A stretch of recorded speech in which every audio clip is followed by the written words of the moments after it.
दयानंद एक शब्द को उपयोग किया, जो अविद्वान है। अर्थ कर रहे हैं ऋग्वेद का 10वें मंडल का 71वां सूक्त, 4था मंत्र। इसको ऋषि दयानंद ने लिखा उसमें अध्यापन में विषय में लिखता है, उत त्वं पश्यन्,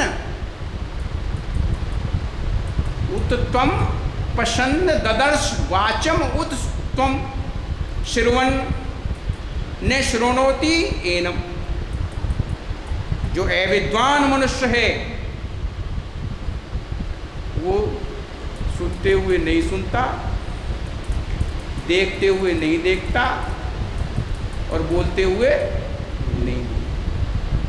मैं उसे छोड़, पहली लाइन का मैंने अर्थ बता दिया। जो अविद्वान है, जो अविद्वान मनुष्य है, वो बोलते हुए नहीं बोलता, सुनते हुए नहीं सुनता और देखते हुए भी नहीं देखता। फिर दूसरी लाइन में लिखा, देखो कितना बढ़िया लिखता। फिर लिखता उतो त्वयि स्मयि त्वं विसस्रे जायेव पत्या उष्तो सुवासा। इसका अर्थ करता है दयानंद, आप सुन करके तबीयत खुश हो जाएगी। सुवासा कहते सुंदर वस्त्र धारण करने। फिर लिखता है दयानंद, जो ये विद्वान है वो सुनते हुए नहीं सुनता, देखते हुए नहीं देखता और बोलते हुए नहीं बोलता, परंतु जो विद्वान है,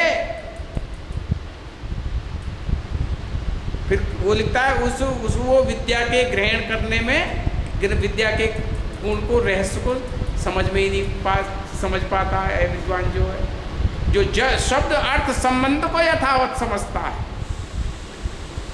शब्द अर्थ संबंध को समझता है, उसके सामने विद्या, अब इसका वो देखना आगे क्या लिखता है, उसके सामने विद्या जैसे सुंदर वस्त्र और आभूषण पहन करके पति की कामना करती हुई स्त्री अपने शरीर और रूप को प्रकट कर देती है, वैसे ही विद्या विद्वानों के सामने अपने स्वरूप को प्रकट कर देती है। समझ में आई वही बात, नहीं आई है? जो शब्द अर्थ संबंध को समझ लेता है, समझता है, जो विद्या उसके सामने जैसे सुंदर वस्त्र और आभूषण धारण करके पति की कामना करते हुए स्त्री अपने शरीर को और अपने रूप को पति के सामने प्रकाशित कर देती है। अरे समझ जाओ बात को। वैसे ही विद्या अपने रूप को विद्वान के सामने प्रकाशित करती है, अर्थात विद्वान के सामने ही विद्या नंगी हो जाती है। बात समझ में आ रही नहीं आ रही? इसका मतलब क्या हुआ? विद्या विद्वान की पत्नी है। बात समझ में आई नहीं आई अभी नीरज? विद्या किसकी पत्नी है? विद्वान की पत्नी। और विद्वान पत्नी का क्या मतलब है? जो संतान उत्पत्ति कर देती है। पत्नी, ऋषि दयानंद लिखते हैं विवाह संस्कार का उद्देश्य क्या है? उत्तम संतान की प्राप्ति करना और अपने गुण कर्म स्वभाव से वर्णानुसार समाज की उन्नति करना विवाह संस्कार का उद्देश्य है, विवाह का उद्देश्य है। तो पत्नी आने के बाद क्या होगा? उत्तम संतान पैदा कर देगा। तो विद्वान करता है नहीं करता है? अरे करता है क्या नहीं करता विद्वान? और विद्वान भी कौन? जो आप्त विद्वान है, शब्द अर्थ संबंध को यथावत समझता है, आप्त विद्वान। इसलिए आर्य समाज में पढ़ने के बाद हम कहने तो सबको लगे विद्वान, फिर विद्या पत्नी नहीं बन पाई। यजुर्वेद का 36वां अध्याय 17वां वो है, क्या कहते हैं, श्लोक, बहुत सुना है, रोज पढ़ते हैं। और आर्य समाजियों का तो ये जन्म से लेकर अंत्येष्टि संस्कार है, बिना इसके चलते नहीं है कहीं। अब हम कहीं जाते भी हैं और अपनी बात करके समाप्त करके लिख देते हैं ओम शांति शांति शांति, तो हमसे कहते हैं गुप्ता जी अभी तो तुमने वो शांति पाठ तो कराया ही नहीं, उसे और कराओ। अभी खत्म कहाँ हुई ये बात, नहीं होता। जहाँ शांति पाठ हो रहा हो समझ लो अब यहाँ आर्य समाज के काम का अंत्येष्टि संस्कार हो गया है। अब इसके बाद उसने भी वही कर दिया। करते क्या है हम ये करते हैं देव शांति ही। फिर क्या है पहला ओम देव अंतरिक्षम शांति, कि देव में शांति कर दे, अंतरिक्ष में शांति कर दे। अच्छा आपने आत्मदा बलदा यस्य विश्वपासते प्रशिषम यस्य देवा यस्य छायामृतम, ये प्रशिषम क्या है? अरे कभी सोचा है क्या है? अर्थ तो पढ़ लेते हो, उसकी न्याय व्यवस्था को, उसके शासन को सब लोग मानते हैं। कौन मानते हैं? देवा। कौन है देवा? ना विद्वान तो मानेगा ही। यस्य देवा तीनों लोग मानते हैं, लोक लोकांतर उसके शासन में चलते हैं। आज तक लोक लोकांतरों में कोई गड़बड़ हुई है? सूर्य कहीं रूठ के गया हो, ना निकला हो, कहा तो थक गया, इतने अरब साल हो गए, या तेज वैसा निकलूंगा या बंद करूंगा या सुबह जल्दी भाग जाऊंगा, छुट्टी करके गया। यहाँ लिखता है महर्षि दयानंद प्रशासन यस्य देवा, जिसके प्रशासन में, जिसकी शिक्षा में, उत्तम शिक्षा में सभी लोक लोकांतर, सभी लोग मर्यादित रहते हैं। तो जो मर्यादित रहता है अशांत रहेगा या शांत रहेगा? अब इनसे पूछ लो। अभी शांत अजू एक सन्यासी था, उन्हें तो वो बना लिया गाना, असभ्य गवाता था, बोला करता ताले पे शांति कीजिए प्रभु त्रिभुवन में, ब्राह्मण के कीजिए मन में, वेदन के कीजिए जन क्या वचनों में, और शूद्रों के हो पदों में जन क्या गाता था। और सब गाते थे, और गाते भी है, गाते ही नहीं थे, आज भी यही अर्थ करते हैं कि शांति का। अच्छा एक बात बताओ, संस्कृत थोड़ी बहुत तो सबने पढ़ी है, पढ़ी है नहीं? इसमें देवदत्त ब्राह्मण क्या मतलब है इसका? तो देव शांति है तो क्या मतलब हुआ? देव शांत है। अब इसमें कहाँ से घुस गई, कैसा करिए? अस्थि होना चाहिए था, देव शांत अस्थि, अस्थि को लोप हो गया, नहीं करी उसने तो देव शांत। अग्नि उष्ण, अग्नि गर्म है। अब इसमें का अग्नि को गर्म करो। जलम शीतम, जल शीतल है, तो इसमें कह रहा है कि अग्नि उसको जल को ठंडा करो। कहाँ से घुसेड़ दिया इन्होंने? क्योंकि इन्होंने देखते हुए नहीं देखा और सुनते हुए नहीं सुना। और जबकि हमारे ये विद्वान सीट्स पे बैठ कर के यहाँ हमको भाषण देते नहीं देते। इसमें गिनते चले जाओ, एक ही विभाग है इसमें जो बिना किसी उसके पूर्ण हो रहा है, वो है शांति। कह रहा ना शांति मायेधि, बाकी में तो कह रहा शांत है शांत है शांत है शांत है शांत है। अब वो कह रहा शांति, कौन सी शांति? अब ये प्रश्न उठता कौन सी शांति? मायेधि, मुझे भी चाहिए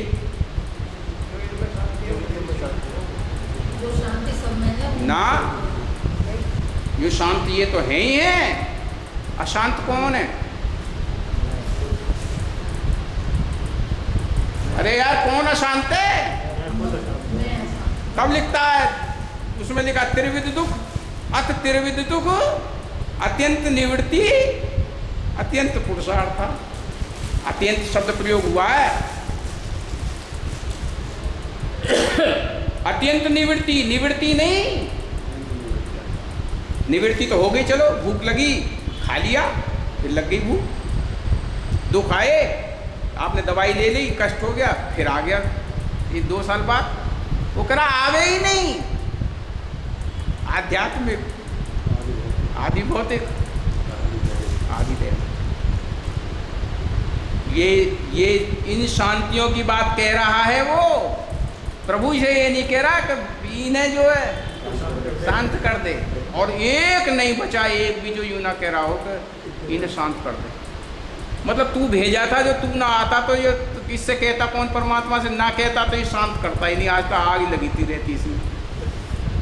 मतलब इनकी विद्या का मजाक देख लीजिए, विद्या का मजाक है कोई? और बड़े विद्वान है, कोई छोटे नहीं। और जो उसने लेख लिखा, मैंने इतना लंबा लिख दिया, तो मतलब क्या कहता मालूम है? डॉक्टर साहब ऐसी बात नहीं है। डॉक्टर को इंजीनियर तो भूल गया, इंजीनियर आर डी गुप्ता भूल गया वो, इतने उसमें आया। कह रहा डॉक्टर साहब मेरे ऐसा मतलब नहीं, तेरा क्या मतलब था भाई? जब उसमें लिखा वेद सब सत्य विद्याओं की पुस्तक है, तो कह रहा अभी तो ये परीक्षण करना बाकी है कि सत्य है कि नहीं सत्य। तो मैंने किससे कराएगा परीक्षण? और मतांतर सब वो तो मैंने कि वो मतांतर वो कोई प्रमाणिक वो है जो वो प्रमाण दे देंगे तो जब माना जाएगा, नहीं तो उन्हें माना ही ना जाएगा। कोई भी ना माने, दुनिया के अंदर अकेला हिंदुस्तान है जो वेद की बात करता है, बाकी तो अपने अपने सबके बने हुए हैं। मैं तो काय का वेद अलंकार है नाम आगे लिख दिया वेद अलंकार। तुम कलंकाकार हो। मैंने उनसे कहा तुम कलंकाकार हो, वेद अलंकार नहीं, नाम हटाओ इसको। तो जलंत बहुत हंसता, रघुवीर जी आज आ गया आइडिया के चक्कर में। कलंकित करते हो वेदों को। देखो एक लाइन में दयानंद अर्थ लिखता है, मैं एक लाइन में अर्थ सुना रहा हूँ इसका पूरे का। क्या लिखता? हे मनुष्यो, यथा प्रकाश आदिया पदार्थ देव अंतरिक्ष, देव से शुरू हुआ ना, तो उन्हें देव के प्रकाश आदि पदार्थ कर दिया उसको दयानंद ने, और फिर आदि लिख दिया। क्या लिखता? बहुत बढ़िया, मतलब उनका भाष्य सुना रहा हूँ। लिखता हे मनुष्यो, यथा प्रकाश आदिया पदार्था शांति करः, जैसे प्रकाश आदि सब पदार्थ शांति करने वाले हैं, शांति करा स्यु, ये शांति करने वाले हों। स्यु माने स्यात् माने होवे, स्यु माने हों। तथा यूयम प्रयत्तध्वं, वैसे तुम प्रयत्न करो। क्या समझ में आ गई? बात नहीं आई? पूरे का अर्थ निकाल दिया ना दयानंद ने, एक लाइन में लिख दिया। जिस प्रकार प्रकाश आदि देने वाले ये सब अंतरिक्ष हैं, ये वेद शांत है, ब्रह्म शांत है, ये सब पदार्थ जैसे तुम्हारे लिए शांतिकारक हों, वैसा तुम इसका प्रयोग करो। शांति कब होगी? जब इनका प्रयोग करके आध्यात्मिक और आदि भौतिक और इनका शांति हो जाएगी, तब आपको ये लिखता है दयानंद। फिर लिखता हे मनुष्य, तब प्रार्थना करता है उससे परमात्मा से। दूसरे अर्थ में लिखता, महर्षि दयानंद लिखते हैं, तो हे सर्वशक्तिमन, सर्वशक्तिमन त्वं भक्त्या त्वत्कृपया, दो शब्द लिख दिया शुरू में। क्या लिखता? त्वत्भक्त्या त्वत्कृपया, तुम्हारी भक्ति से और तुम्हारी कृपा से, तुम्हारी भक्ति से और कृपा से। चे देव अंतरिक्षम पृथ्वीम औषधियो वनस्पतियो सर्वे देवा विद्वांसो ब्रह्मवेद सर्वम जगत चे अस्मत् अर्थम। समझ में आ रही है नहीं आ रही? निरुपद्रव सुखकारकम शांतम सर्वदा अस्तु अनुकूलम भवतु न। अतुल जी बात समझ में आई नहीं आई? नहीं आई। हे परमपिता परमेश्वर, ये जो तेरी सृष्टि में तेरी कृपा से और तेरी भक्ति से ये जो सारे पदार्थ हैं, ये सब शांत हैं। ये सब पदार्थ तुम्हारी कृपा से अनुकूलम सदा सुखकारकम शांतम उपद्रवम अनुकूलम भवतु न, मेरे अनुकूल हों। गाय ने दूध दिया, दूध नुकसानदायक है क्या? तो ये दूध मेरे लिए अनुकूल हो, तो अनुकूल कैसे होगा? अरे कैसे होगा अनुकूल? कोई कहेगा इसमें ये औषधि मिला लेकर तो दूध तेरे को वायु नहीं करेगा। तुम कह दो दूध ही शांत कर दे, अनुकूल तो बनाना है उसको।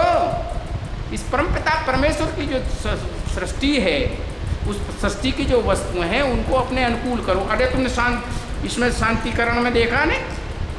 शांतिकरण में क्या पढ़ते हो?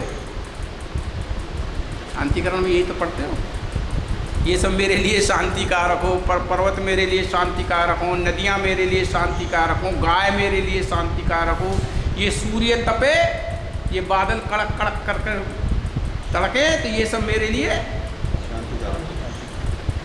ये प्रार्थना की गई।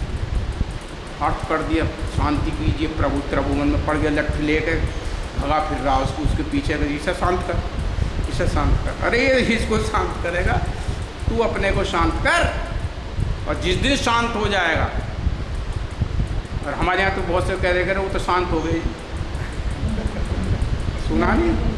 और राजस्थान में तो ये भाषा भी है, फलाने शांत हो गया। अगर शांति किसी को शांति होती तो रोज़ कितने पशु कटते हैं, तो उन्हें तो शांति सबको हो रही है रोज नहीं।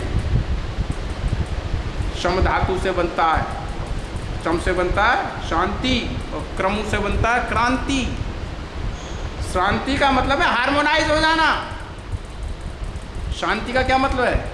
समन्वित हो जाना है, ले में हो जाना, हार्मोनाइज हो जाना। इसको लिखता है, इसको हार्मोनाइज हो जाना, समन्वय हो जाना। और क्रांति का मतलब ये नहीं है कि तोड़ फोड़ करना कि वहाँ क्रांति हुई थी भारत में, बहुत मार दिया, उसकी गला काट दिया, इसका कर दिया।